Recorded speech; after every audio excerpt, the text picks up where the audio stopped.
Assalamualaikum warahmatullahi wabarakatuh. Nama saya Mila Kurniati.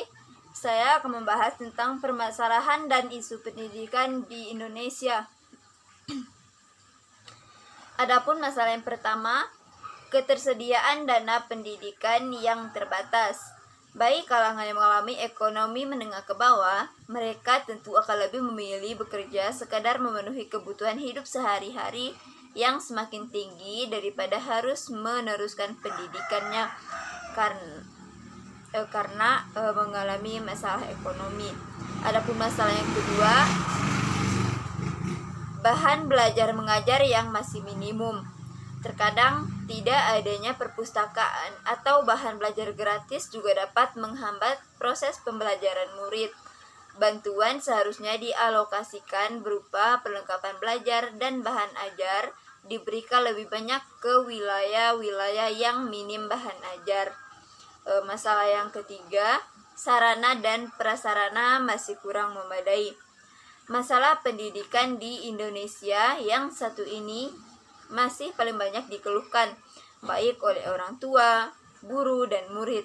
Ini merupakan masalah yang klasik dan sudah tidak asing lagi bagi masyarakat Indonesia, terutama sekolah-sekolah yang ada di pedesaan, pinggiran, dan sekolah yang ada di daerah yang terisolir.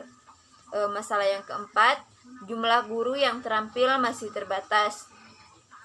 Guru-guru terampil umumnya hanya tersebar di wilayah perkotaan saja, sedangkan di desa terpencil sangat jarang ditemukan guru-guru yang terampil.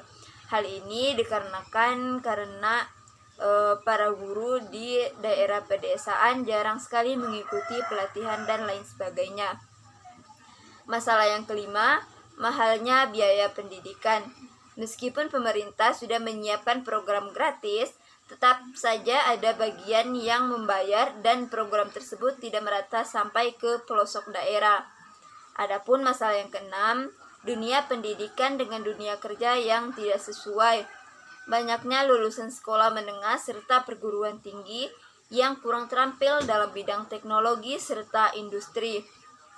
Kebijakan menyambung sistem pendidikan dengan dunia industri tidak benar-benar dijalankan dan kurang perhatian terhadap kebutuhan di lapangan. Masalah selanjutnya, masih merajalelanya pungutan liar. Biasanya, pungutan liar seperti ini diterapkan oleh pegawai, guru, pemimpin sekolah, dan lainnya dalam bentuk uang dan lainnya ke murid. Contohnya, pungutan tidak sesuai aturan, seperti sumbangan masjid yang nominalnya tidak biasa, di mana pungutan liar dipergunakan bagi kesejahteraan pribadi. Masalah yang kedelapan, belum maksimalnya pendidikan agama dan pendidikan mental. Anak didik harus diajarkan sopan santun, baik pada lingkungan sekolah maupun keluarga. Pembangunan karakter maupun watak sangat penting. Tentunya, Indonesia ingin memiliki bangsa yang berakhlak, berperilaku baik, berbudi pekerti, serta berperadaban mulia. Hal ini diperlukan pendidikan agama yang maksimal.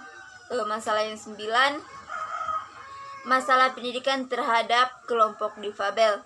Tidak sedikit kelompok difabel yang mengalami kesulitan ketika mencari sekolah inklusi, yang berarti jumlah sekolah inklusi terbilang sedikit. Bahkan secara tidak langsung, sekolah inklusi turut mengkotak-katakan sehingga semakin tereksklusi dari realitas sosial. Masalah yang terakhir, koleksi buku-bukunya juga terbatas karena akses menuju daerahnya juga terbatas. Mungkin hanya itu permasalahan yang dapat saya bahas. Wabillahi taufiq wal hidayah. Wassalamualaikum warahmatullahi wabarakatuh.